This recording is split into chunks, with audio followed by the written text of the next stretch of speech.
What's going on, everybody? As you can see from the bank background, this is LilBigMan's WWE Money in the Bank review. Or if you're watching this on the Rest of the Pit podcast channel, because this and Heat Wave will be on the Rest of the Pit podcast channel, because we promised you guys a Money in the Bank review video, and things kind of fell through. So on the behalf of the crew, and which because we promised you guys that because we want to introduce you guys to our newer members. So we're going to get there. We got some things to work out and iron out, but we're going to get there. But anywho, this is the Money in the Bank review for both channels. So with that being said, first thing first, Trish Stratus she was being teased on the lead up to this. I think like Thursday and Friday she was teasing stuff, and it turns out she's your she's your host for Money in the Bank. And then now with that out the way, we get to our first match of the night, which is the man's Money in the Bank match, and this match was great. Well, no, this match was good. Because I got to save the great for the other Money in the Bank match.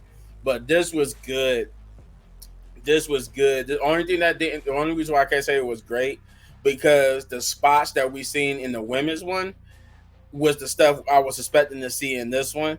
But we didn't get that many spots. But man, that doesn't mean this match was bad. This was a good match. It was very good.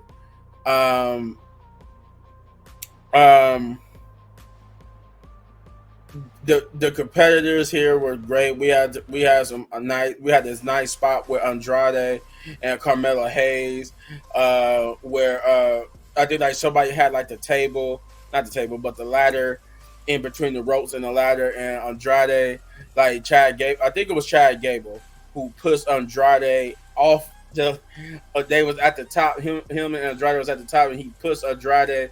Andrade would like go into like a Canadian destroyer or whatever it's called, where he just basically flipped a power bomb Carmelo Hayes onto the ladder. And man, and I like how Corey Gray just instantly said, "Carmelo's dead," and you can clearly see Carmelo like going like this, but he just says Carmelo's dead, and I'm just like, holy shit. I'm like, it could be. I know I would. But that was a good spot. We had some ladder shots and whatnot. Typical ladder match stuff. But they cranked it up to 11 towards the end. I mean, the sequence of spots or who was going to be the final person, you could tell was getting ready to wrap up, because it was like everybody was getting taken out, and it was about to be time for that one person who was going to win. And everybody was getting taken out, and it came down to, I think, Jay and I forgot who it was. He was fighting. It wasn't Drew McIntyre. It was Jay and Chad Gable, because Chad had climbed the ladder and basically was about to unhook it, but Jay moved the ladder, and we had the dangling from the with the briefcase spot, obviously paying homage to basically like Edge and Christian and the Hardy Boys, because they famous. They made that spot famous by hanging on to the belts or to the thing holding the belts or stuff in ladder matches. And Chad Gable was the person who paid the homage to that spot by being the one hanging from it. And then he will fall off of it and get up and get speared by Jay Uso, and then Jay would climb. He would climb the ladder. He had the thing like he had the thing pressed in. All he had to do was just lift the briefcase over, but Drew McIntyre would yeet a ladder into my man the Yeetmeister's face, and would climb the ladder and win the man's Money in the Bank briefcase match. I know what you're thinking. Like, wait a minute. So CM Punk didn't cause him the match. This is why I say this match. This is another reason why I say this match was good. not because of what happened later on, and we'll get there. Um, then we get to the second match, which is Sami Zayn versus Braun Breaker. This was a hard hitting match. Braun Breaker got some new music too, by the way, which is I don't know how I feel about it. It was like because I wasn't expecting him here of all places to get some new music. Um, his old music was just growing on me a little bit, but I guess they wanted to give him some new music, and I don't necessarily think it's better, but hey. Um, but the match was hard hitting. I mean, Sammy put Braun Breaker over hard in this match because I would say the majority of the offense came from Braun Breaker. Not saying that it was like a at 80 80 90 no well 90-10 type deal with 90% of it was Braun Breaker, only 10% was Sammy. It was more like 50% of it was Braun Breaker, and I can't say 50, so it was like 50-40. Like Sammy had some good offense, and he had a nice amount of offense in, but they gave majority of the offense um to Braun Breaker to put him over. But they had a good match in that several times. Braun Breaker could have won this match, but in the end, Sami Zayn was so his wiseness, his cunning, and he would sidestep Braun Breaker and hit Braun Breaker with a Haluna kick to put him 1-2-3. Sami Zayn is still your Intercontinental Champion. Um, let's see what we got here. Then we got the John Cena promo, where basically Trish Stratus came out first, and she was talking about she had the honor to introduce. She had the honor of having so many things happen, and in this building with her when on her run with WWE, and she said it was also in this building she got to be the surprise mystery partner to this person, and she introduced John Cena, and John Cena.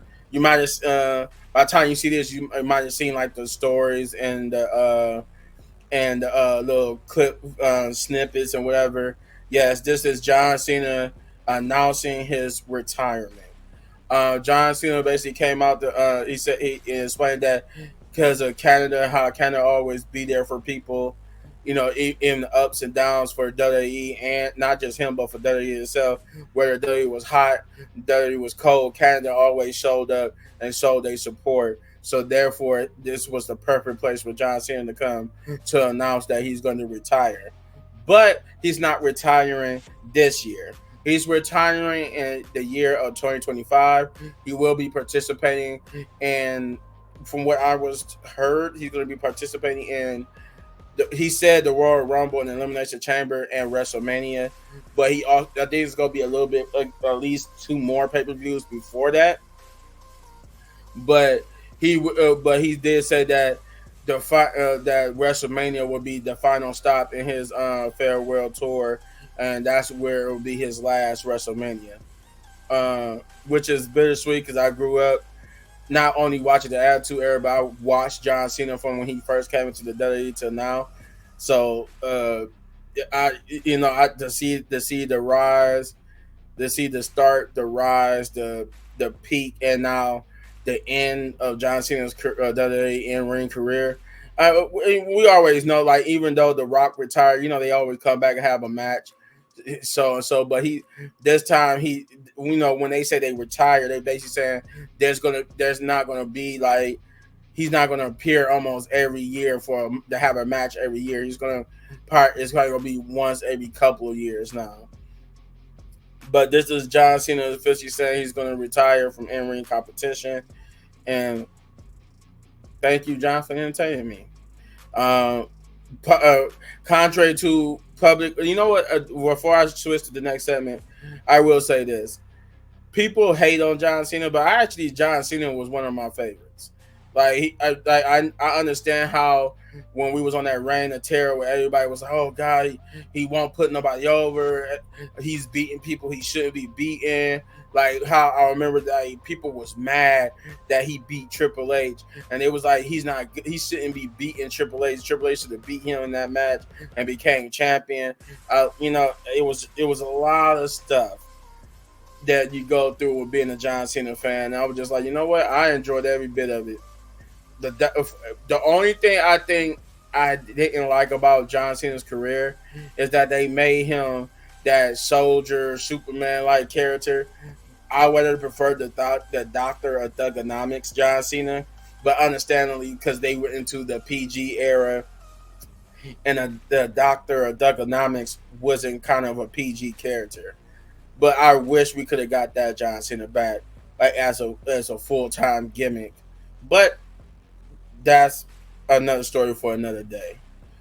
We get to the third match of the night, which is Seth freaking Rollins versus Damian Priest for the World Heavyweight Championship, and this was good. This was good. This was. I ain't gonna lie to y'all. It was good, but it was one thing I hated about it, and I'm gonna get to it. It was good from the beginning to the middle because then that him and Seth was having a good match. It had some good back and forth. Seth was talking trash, telling him you want to be a man, you want to get up. This by the way for preview purposes before I get to the reason why I didn't like it. This is why I kind of didn't like how they did the man's Money in the Bank. So basically the match was good from the start to the middle, where they was going back and forth. Seth telling you want to be a man, you gotta stand up and fight me. You know, they both of them constantly looking back at the entrance because Drew did make it a point to say that when he win the Money in the Bank, he was going to cash in that same night and become the World Heavyweight Champion. So they both asked, telling Drew, because they know he a man in his word. They both like, come on, come out here. You know, they both begging for him to come out. So as we get to, like I said, the middle, eventually Drew does come out. Drew's music hits. With Seth, I don't know who was. I think Seth and Damian Priest had knocked themselves down from that part, as Drew came down and cashed in officially, and he it would turn the match into, now I can say, I didn't want to say at the beginning, but the true match was Seth freaking Rollins versus Damian Priest versus Drew McIntyre for the World Heavyweight Championship. But the reason why I said it the first way, because that's how it started. It started off as a one-on-one match, but then Drew turned into a triple threat match. And Drew basically came in and wrecked stuff. And you could tell he was going to win. As you can see, I said going to. The reason why I said going to, because now CM Punk comes out. And now CM Punk decides to beat up on Drew McIntyre. I'm like, so why didn't you just do this in the man's Money in the Bank match? Come on, man! Like, don't do that. Don't have this be. Don't have this. You mean to tell me this year's men's Money in the Bank match you're gonna have it a throwaway for a story? And that's exactly what they did. CM Punk beat the hell out of Drew, even choked him with a wire, with one of like the wires from one of like the monitors or the camera dude's wire, and I'm just like, okay, and effectively taking Drew out, and then he will hit Drew over the face with the title, and then would sit on the table Indian style with the title in his lap, and watch as Damian Priest would hit Drew McIntyre with a South of Heaven to win and retain. But the thing here is, he didn't just screw Drew; he screwed Seth, because remember they had a gentleman's agreement. If Seth lose, he can't challenge Drew. He can't challenge Damian Priest anymore, as long as Damian Priest is champion for the championship. But if Jamie and Priest were to lose, he would be out of Judgment Day. So you mean to tell me we wasted the man's Money in the Bank ladder match for a story? I'm like, this that was disrespectful as hell. Um, yeah, I that's what this that I hate Triple H. I love you, man. I do. But in my words of Shane, come here. You don't you yeah. You on the camera and Shane.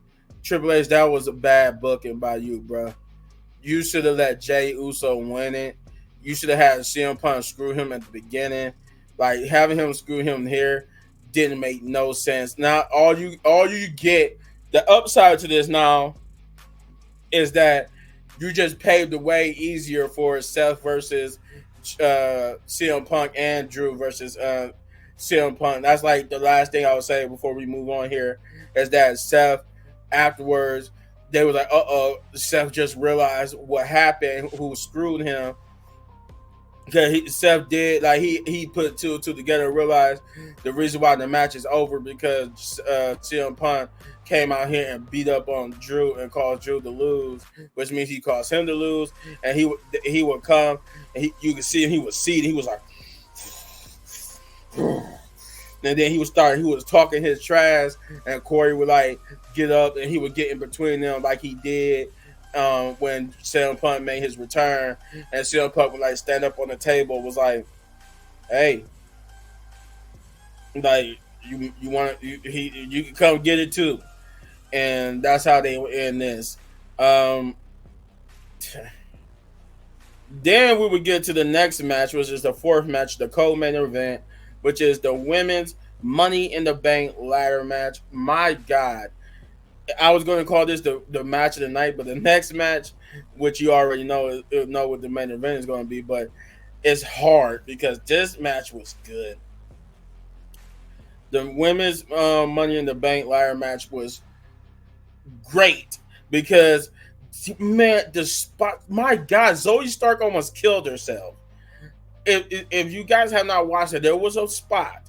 There was a spot in this match where Laura Valkyria was on a ladder, and Zoe was gonna go do her little signature where she do off the ropes type thing, and she missed Lyra so freaking much that she you legit heard skull and skull and ladder connect, because the sound that you heard was not like her back hitting Lyra and in the sound of the ladder. No, you heard Zoe's head hit the ladder. It was a botch, but it was like, holy crap. These women were trying to kill themselves to give to entertainers, and they had the chair. We had like a double table spot, like where they basically just put two tables not on top of each other, but side by side.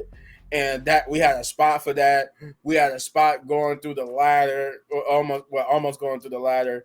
They just the best spots that you expect from this type of match was in the women's one. And that spot when somebody just like with Carmelo Hayes, that would be reserved for Zoe Stark and Io Sky. This is how Zoe Stark and Io Sky would basically take themselves out of it towards the end, where we got Zoe basically getting like put through the ladder almost, because the ladder broke, but she didn't really like go through it. But when they hit the ladder, it broke and then reformed itself. But that ladder was done. Like you couldn't use that ladder no more because you saw it visibly break. And Io, like I wish they had that picture. I could find it, but Io was basically like stuck in a position for a minute because she was in such pain, and it was so funny. Chelsea Green, they made her. She was like R-Truth, I guess, where she was scared of heights, but she conquered that fear, trying to get that in the same match, trying to get the Money in the Bank, and she was highly favored. Like her and Tiffany got the best cheers. But they would get put through the double table spot would be reserved for Chelsea Green. She would get knocked off the ladder on through two tables by the person she set those two tables up with, which is Tiffany Stratton. And Tiffany Stratton would climb up and take the briefcase, your winner, and new Mrs. Money in the Bank, Tiffany Stratton. And as Shane would say, Tiffy time, baby. Um, that was a great match. Honestly, I don't do it justice because there was a lot of things that happened in that match, but those were like the three things that stood out to me. Oh my God, Zoe Stark! I know she got a concussion. She got a mild concussion for sure because she smacked the hell out of that ladder. Not the one with Io, but the one where she tried to do the move on Lyra, and she smacked her own head. It was to the point where the announcers even had to like usually when there's a botch, they don't talk about it, but they talked about it because it was such like in your face. But then we get to the last match of the night, which is the main event, which is the Bloodline versus Cody Rhodes, Kevin Owens, and Randy Orton. And at first, the match kind of started off slow, like a typical 6-man tag, which I was like, okay, yeah, easily the women's Money in the Bank match is going to be the match of the night. But then when we get to like that middle end, it picked up so good that by the time this match is over, I'm like, this could be the match of the night. Honestly, this could be also be match of the night. But the match was good in itself. We got to see a lot of the Samoan Werewolf, Jacob Fatu. He was very impressive in this. He was very much what they built him as. Like he was the person that they would take moves and would like get up easily from it. It was like they like it was one spot point where Randy Orton did like the draping DDT on Jacob Fatu, and then he went to go like eat up the adulation from the crowd, but then Jacob would get up and would be like, ah! And then he would turn around to do like his little like fist pounding thing, like he was going to RKO Jacob, but then he was like, what the hell? This man's up on his feet. He was looking up like, the hell? But I mean, the ending got chaotic. My God, that ending got so chaotic. The referee would get knocked out. These guys just started beating the holy hell out of each other. It was just lawless. But the shenanigans and cheating from the Bloodline, they benefited from this. And at the end, I mean, we got table spots. I think, yeah, they broke some equipment, table spots. A lady doctor got taken out. Like it was just crazy at the end. But like I said, due to the shenanigans from the Bloodline, they would actually get the victory here to end the show and stand tall. With Solo getting the pin, getting not only his finisher but the pin on Cody Rhodes, which now makes him like a front runner for a match. And Cody Rhodes don't have an opponent for when they come here to Cleveland for SummerSlam. So I'm thinking at SummerSlam is going to be Solo Sikoa versus Cody Rhodes with the return of Roman Reigns. But I'm going to give this, man, I was going to give it a 8, but I'm not going to be that petty because of what they did with CM Punk and stuff. But I'm definitely going to give it a 9. This was a 9 out of 10 pay-per-view. The women's Money in the Bank really helped make it a 9. Because if it wasn't for the women's Money in the Bank, this definitely would have been like an 8, maybe even a 7.5. But this was a 9 for sure, just because of the women's Money in the Bank and how the main event went. But yeah, the only reason why I wanted to give it lower scores is because there was no point in the men's Money in the Bank match if you was gonna book it this way, and it was no point of Drew winning. I would have preferred to see the Yeet Man win it, or even LA Knight win it, but you gave it to Drew and sacrificed the man's Money in the Bank championship. I mean, Money in the Bank briefcase to sell a story. if that's the case, I better get CM Punk versus either Seth or Drew at when they come here for SummerSlam. I better get that because that was ridiculous. Um, yeah, but you let me know in the comments down below what you thought and if you enjoy my review. You know, do you hit this button right here for all of my WWE reviews or all of our WWE reviews because it's going to go up on both channels. And if you enjoy the video so much you want to support the channel, all you got to do is hit that like, subscribe, share, hit that notification button because if you're watching this on my channel, we're trying to get to 10,000 subscribers. And if you're watching this on the Wrestling Pit podcast channel, we're trying to get to 500 subscribers because there is some rewards coming your way from the main man Shane. So get over there. We haven't forgotten about you guys. Don't forget about us. We're coming back and we're coming back stronger than ever with newer members. And as always, hitting one of these videos for more of my or our amazing content. And I will be doing NXT Heat Wave. I think is that what it's called? The pay-per-view that's coming on Sunday or today or whatever. Yeah, when you see it today, I will be doing that exclusively for the Wrestling Pit podcast. So, peace.